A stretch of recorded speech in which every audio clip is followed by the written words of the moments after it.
92.7 big FM पर आप सुन रहे हैं यादों का idiot box with Nilesh Mishra और मैं आपको सुनाने जा रहा हूं उमेश पंत की लिखी कहानी प्यार की ईएमआई बिना किसी एड ब्रेक के।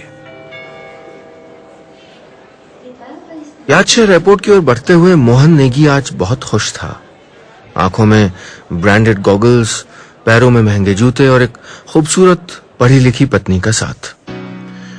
कुछ ही देर पहले घर से विदा करते हुए उसकी पीठ पर थपकी देकर पापा ने कहा था, शाबाश बेटा, खूब आगे बढ़ो। आगे बढ़ने की सारी परिभाषाएं मोहन तेजी से सीख रहा था। ऑफिस में अच्छी पोजीशन भी मिल गई थी, तनख्वाह भी ठीक ठाक हो गई थी। उसको अपनी पीठ पर पिताजी की उस थपकी का स्पर्श अब भी एक खुशनुमा एहसास दे रहा था। अपनी पत्नी के साथ कुछ ही देर में मुंबई के लिए उड़ान भरने जा रहा था मोहन। 25 साल की उजले रंग और तीखे नयन नक्श वाली उसकी नई नवेली पत्नी सरोज आज पहली बार हवाई जहाज में बैठने वाली थी। इस पहली बार का एहसास हुए मोहन को भी अभी ज्यादा वक्त नहीं हुआ था। इससे पहले वो भी ऑफिस के खर्चे पर बस 2 बार हवाई जहाज में बैठा था। एयरपोर्ट में चेक इन करते वक्त सिक्योरिटी वालों ने मायके से लाए ताजे घी और अचार की शीशी बैग से निकलवा दी। सरोज ने चौंक कर पूछा तो गार्ड ने तपाक से जवाब दिया, मैडम परमिशन नहीं है। सरोज चाहती थी कि वो बहस करे, पर मोहन ने उसको आंखों के इशारे से समझा दिया कि गलती उन्हीं की है। सिक्योरिटी एरिया से आगे बढ़ते हुए वो बोली, माँ ने कितने प्यार से दिया था, इससे तो राजधानी में ही चले जाते। इतना ताजा घी फालतू में डस्टबिन में डालना पड़ा। ट्रेन से पैसे भी कम लगते और ये झंझट भी नहीं होता। फालतू में फिजूल खर्ची। मोहन एक्सरे में चेक होकर आए हैंडबैग को कंधे में डालता हुआ बोला, अरे तुम चिंता मत करो, मुंबई में तुमको इससे भी ताजा घी दिलवा दूंगा। और बोलो। फिर सरोज के कंधे पे हाथ रख के मुस्कुराते हुए बोला, और तुम्हारे पति के पास इतने पैसे हैं कि वो तुमको एरोप्लेन से सफर करवा सके, इसीलिए फिजूल खर्ची का नाम मत लिया करो। शादी हुए अभी 1 हफ्ता भी नहीं हुआ था। सरोज को विदाई के पहले दिन अपनी माँ की दी हुई नसीहतें अच्छी तरह याद थी। पैसे कमाना भले ही पति के हाथ में हो, पर पैसे खर्चा करने की जिम्मेदारी पत्नी की होनी चाहिए। गृहस्थी तभी अच्छी चल सकती है जब औरत सोच समझकर पैसा खर्चे। हवाई जहाज में चढ़ने से पहले मोहन ने सरोज को टेक ऑफ और लैंडिंग के वक्त न घबराने की नसीहत दे दी थी और सीट बेल्ट बांधना सिखा दिया था। पर अपनों की जानी पहचानी दुनिया से परायों की अजनबी दुनिया के लिए उड़ान भरने में थोड़ा डर तो लगता है। मुंबई में अब तक बस 1 कमरे और 1 किचन वाले मकान में रह रहा था मोहन। जब तक सिंगल था तब तक तो सब ठीक था, पर सरोज के आते ही वो कमरा उसको छोटा लगने लगा था। नई शादी के बाद नए घर, नए फ्रिज, नए टीवी और नए डबल बेड की इच्छाएं उसके मन में कुलबुलाने लगी थी। बैंक की सेविंग्स और तनख्वाह मिलाकर एक अच्छा 2 BHK तो मिल ही जाएगा, उसने सोचा। ऑटो में ऑफिस जाते हुए मोहन ने हिसाब लगाया। 25,000 किराया, 1 लाख सिक्योरिटी और 25-30 हजार ब्रोकरेज, बाकी घर का जरूरी सामान, कुल मिलाकर इतना तो किसी तरह जुटा ही लेगा वो। और फिर 2 महीने बाद बोनस भी तो आना था। अगले महीने सरोज का जन्मदिन था।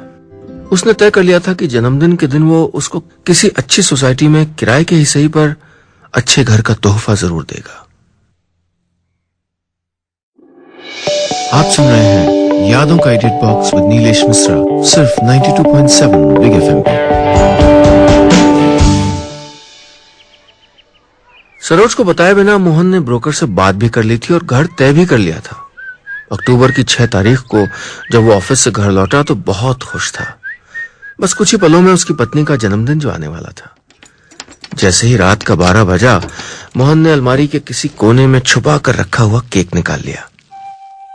केक काटते हुए सरोज की बड़ी बड़ी आंखों में उभर आई चमक मोहन के चेहरे पर भी एक उजली सी मुस्कुराहट ले आई। अपने जन्मदिन पर इतना बड़ा और स्वादिष्ट केक सरोज ने पहली बार काटा था। उसे याद ही नहीं आ रहा था कि इससे पहले कब उसके जन्मदिन को किसी ने इतने प्यार से मनाया था। केक काटने के बाद मोहन ने सरोज को अपने हाथों से केक खिलाते हुए कहा, कल तुम्हारे लिए एक सरप्राइज है, और अब क्या कैसे कुछ मत पूछना, कल तुम्हें अपने आप पता चल जाएगा। सरोज ने आगे कुछ नहीं पूछा, बस कुछ देर खामोशी से मोहन की आंखों से बात करने के बाद उसको प्यार से गले लगा लिया। अपने घर में सबसे बड़ी थी सरोज, पापा की बीमारी, माँ की नसीहतों और भाई की जरूरतों ने उसको वक्त से पहले ही इतना बड़ा बना दिया था कि उसके लिए जिंदगी का मतलब बस जिम्मेदारियां पूरी करना रह गया था। मिडिल क्लास घर की लड़की के सपने कब घर की जिम्मेदारियों के ढेर तले दब जाते हैं उसको पता ही नहीं चलता। सोने से पहले बिस्तर पर मोहन के बगल में बैठी सरोज ने अपने पति में अभी अभी एक दोस्त भी पा लिया था। उसे अपने दोस्त के उस रहस्यमय तोहफे का बेसब्री से इंतजार हो रहा था। मोहन ने एक नजर अपनी पत्नी की बच्चों जैसी प्यारी मुस्कुराहट पर डाली, फिर उस कमरे में चारों ओर नजर दौड़ाई। उस छोटे से कमरे की सीली दीवारों से निकलते प्लास्टर से नजरें हटाकर उसने मन ही मन कहा, तो क्या हुआ अगर अपनी हैसियत से कुछ ज्यादा का सौदा कर लिया है उसने। शादी के बाद हर पत्नी के अरमान होते हैं कि वो अच्छे घर में रहे, एक ऐसा घर जिसकी खिड़कियों में धूप और हवा के साथ सुकून भी आ सके, बेरोक टोक। अपनी पत्नी की मुस्कुराहट के लिए इतना तो कर ही सकता था वो। पैसा तो होता ही है खर्चने के लिए, थोड़ा ओवरटाइम करके और ऑफिस से बाहर इधर उधर हाथ पांव मार के आगे के लिए थोड़ी बचत भी हो जाएगी। भगवान ने चाहा तो सब अच्छा होगा। यही सोचते हुए उसकी आंख लग गई। दूसरे दिन सुबह सुबह सरोज उठी और मोहन के लिए बिस्तर पर चाय ले आई। मोहन ने उसको जल्दी जल्दी तैयार होने को कहा। कुछ ही देर में सरोज तैयार होकर लौटी। लाल साड़ी में गीली लटों से ढके छिपे उसके उजले चेहरे ने मोहन को एक नई सुबह का एहसास दे दिया। ऐसे क्या देख रहे हो, तैयार तो करवा दिया, अब बताओ कहां जाना है। थोड़ी देर में पता चल जाएगा, मोहन ने कहा। बस मैं भी तैयार होकर 5 मिनट में आया। यह कह के मोहन ने चादर दूसरी तरफ फेंकी और पूरे उत्साह से नहाने के लिए चल दिया। थोड़ी देर में मोहन सरोज को लेकर एक बहुमंजिले अपार्टमेंट की 8वीं मंजिल के घर में था। संगमरमर की उजली फर्श, साफ सुथरी नई पेंट की हुई दीवारें और दीवारों पर चौड़ी खिड़कियां। 8वीं मंजिल से नीचे झांक कर दिखता एक सुंदर सा पार्क और खिड़की के ऊपर कहीं दूर से झांकता आसमान। सरोज ने अब तक जो सकरी, भीड़ भरी, अस्त व्यस्त सी मुंबई देखी थी, उसकी तुलना में कितनी शांति थी यहां। परसों से हम यहीं रहेंगे सरोज, ये तुम्हारे जन्मदिन का तोहफा है। मोहन उसके पास आके ये बोला तो जैसे कोई सपना सा लगा सरोज को। सरोज जब याद शहर में थी तो कुछ ऐसे ही घर का सपना देखा था उसने। उसको यकीन नहीं हो रहा था कि उसके पति ने इतनी जल्दी उसका यह सपना पूरा कर दिया था। उसने पूरे घर को देखा और अपनी आंखों में एक नक्शा बना लिया कि वो क्या कहां रखेगी और अपने सपनों के घर को कैसे सजाएगी। आप सुन रहे हैं यादों का edit box with Nilesh Mishra, सिर्फ 92.7 बिग एफएम पे। रोजाना की जरूरतों और घर की सजावट के सामानों की लिस्ट कम करते करते भी इतनी बड़ी हो गई कि मोहन की अब तक की पूरी बचत खरीदारी में खप गई। मुंबई जैसे महंगे शहर में गृहस्थी बसाना कितना खर्चीला होता है, ये आज मोहन को पता चला था। वहां याद शहर में अब भी कितना आसान था जीवन। वहां अब भी चीजों से ज्यादा लोगों की कीमत थी। तभी गुलदस्ते को रैक के ऊपर रखती हुई सरोज की आवाज आई, ये गुलदस्ता यहां ठीक लग रहा है ना? मोहन ने गुलदस्ते की ओर देखा, फिर पूरे घर पे नजर दौड़ाई। कितने करीने से सजाया था सरोज ने घर को। सोफे, पर्दे, वॉल हैंगिंग, हजारी के फूल और मनी प्लांट के 2 गमले, सब कुछ ऐसे सजा था जैसे उनके लिए उनसे बेहतर जगह कोई और हो ही नहीं सकती। सारा काम खत्म होने के बाद शाम को थके होने के बावजूद सरोज ने जो राजमा बनाकर मोहन को खिलाया, उसके स्वाद ने सारे दिन की सारी थकान जैसे एक पल में उतार दी। सरोज के चेहरे पर जो संतोष के भाव थे, उन्होंने मोहन की सारी चिंताओं को कम से कम उस वक्त के लिए तो रफू कर दिया।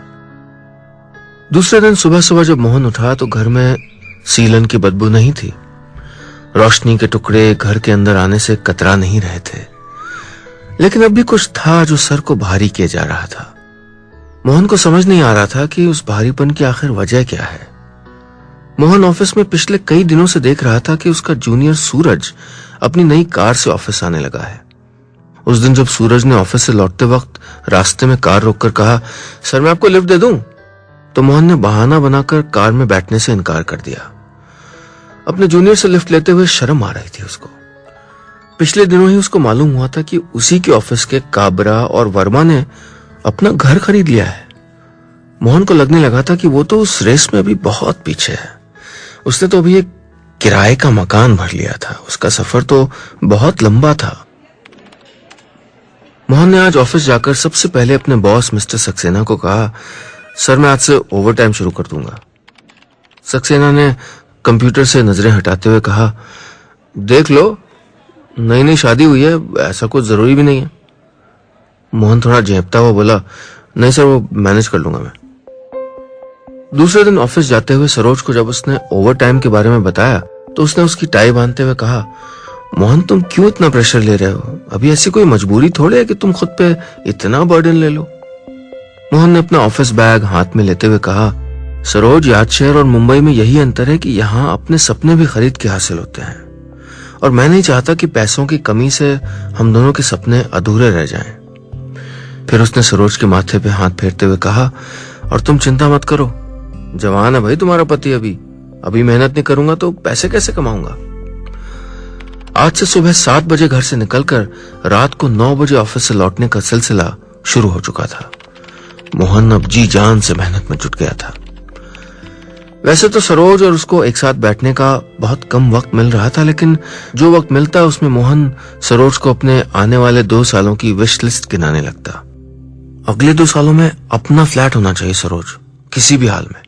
ऑफिस में जो मेरी रेपुटेशन है उसको देखते हुए अगले 1-2 महीने में मेरा प्रमोशन हो जाएगा और फिर तनख्वाह तो बढ़ेगी।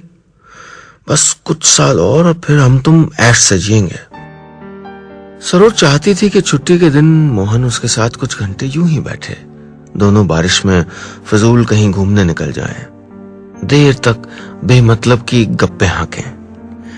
वो मोहन को कैसे समझाती कि उसको घर या गाड़ी की इतनी जरूरत नहीं है जितनी उन लम्हों की जो वो दोनों एक दूसरे के साथ रह के बिताएं। सरोज कुछ कह नहीं पा रही थी और मोहन के पास इस वक्त सरोज के मन की बातें सुनने समझने का वक्त ही कहाँ था। आप सुन रहे हैं यादों का edit box with Nilesh Mishra, सिर्फ 92.7 बिग एफएम पे।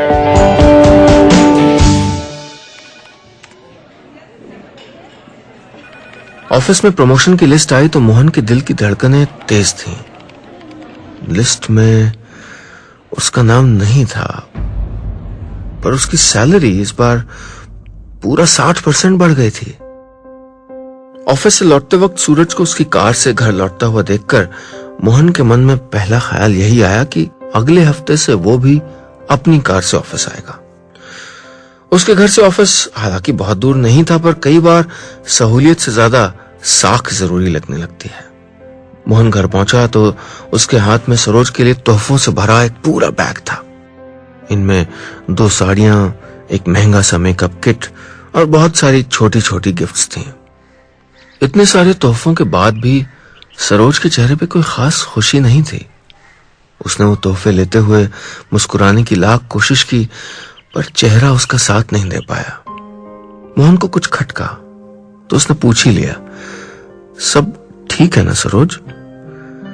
कहना तो बहुत कुछ चाहती थी, पर सरोज के मुंह से बस यही निकला, हाँ बस थोड़ा दर्द है सर में, दवा ले ली है, अभी ठीक हो जाएगा।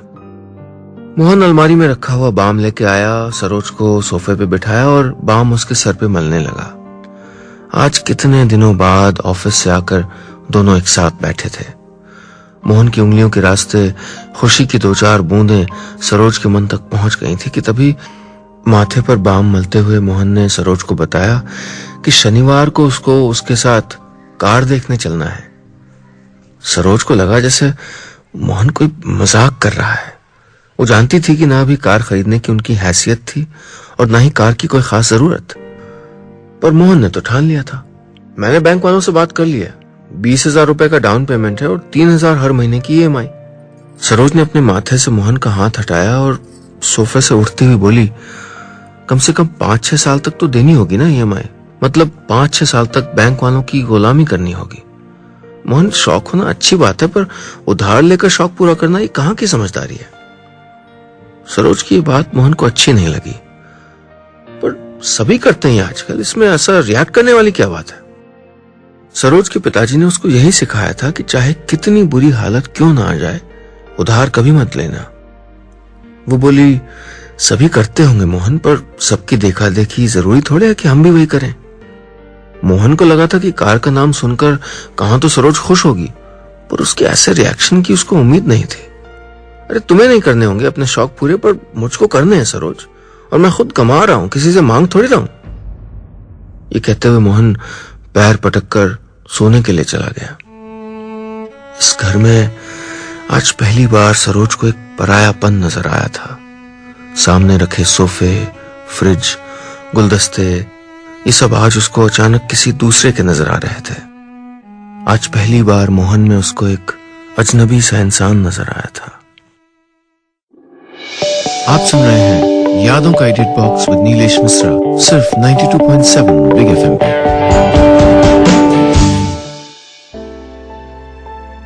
दो दिन बाद आखिरकार मोहन ने अपनी पसंद की कार चुन ही ली। सरोज उसके साथ शोरूम में गई और कार का रंग छांटने में उसकी मदद भी की, पर वो जानती थी कि उस कार को वो अब अपना कभी नहीं समझ पाएगी। उस कार को खरीदने में उसकी मर्जी कहीं शामिल नहीं थी। मोहन की जिद भरी इच्छा का ज्यादा विरोध करना मुनासिब नहीं समझा था सरोज ने, बस इसलिए वो यहां शोरूम में उसके साथ खड़ी थी। मोहन सरोज को लॉन्ग ड्राइव पे ले जाना चाहता था, पर सरोज ने टालते हुए कहा, आज तबीयत जरा ढीली है, फिर किसी वीकेंड पे चलते हैं। दोनों चुपचाप घर लौट आए। सोमवार को मोहन अपनी कार से ऑफिस गया। रास्ते में इतना ट्रैफिक था कि उसको ऑफिस पहुंचने में पूरा 1 घंटा लग गया। ऑफिस पहुंचते ही बॉस ने उसको डपट दिया, इतनी इंपॉर्टेंट कॉल थी आज और तुम पूरा आधा घंटा लेट हो। सर वो ट्रैफिक जाम था। अरे ट्रैफिक जाम केवल तुम्हारे लिए नहीं था, चाहे आधे घंटे पहले घर से निकलो या 1 घंटे पहले, लेकिन ऑफिस टाइम पे पहुंचो। अब तो सुना अपनी कार से भी आते हो तुम। इससे पहले बॉस ने मोहन से कभी ऐसे बात नहीं की थी, पर आज जैसे डांटने के बहाने ढूंढ रहे थे। वो सुबह से कई बातों पे डांट चुके थे, आज उसके हर काम में उसको गलती नजर आ रही थी। वहां सरोज के दिमाग में कुछ और ही उथल पुथल चल रही थी। आज उसका घर में मन नहीं लग रहा था। आज तक हर काम मोहन की मर्जी से किया था उसने। उसका नाश्ता, उसका ऑफिस, उसके पसंद का खाना, उसके पसंद की मूवीज, उसके पसंद का घर और उसी के पसंद की कार। सरोज को अब समझ आ रहा था कि अपने मायके की तरह यहां भी उसकी पसंद कहीं हाशिए पे खड़ी थी, लेकिन अब उसने तय कर लिया था कि किसी और के लिए अब वो अपनी इच्छाओं को नहीं दबाएगी, वो कोई और भले ही उसका अपना पति क्यों ना हो। मोहन घर पहुंचा भी नहीं था कि उसके कलीग काबरा का फोन आया। यार, कंपनी में 30 लोगों को नौकरी से निकाल दिया गया है। मोहन का दिल हलक तक हो आया था। काबरा ने हिचकिचाते हुए उसके अनकहे सवाल का जवाब दिया, लिस्ट में तेरा भी नाम है। आप सुन रहे हैं यादों का edit box with Nilesh Mishra, सिर्फ 92.7 बिग एफएम पे।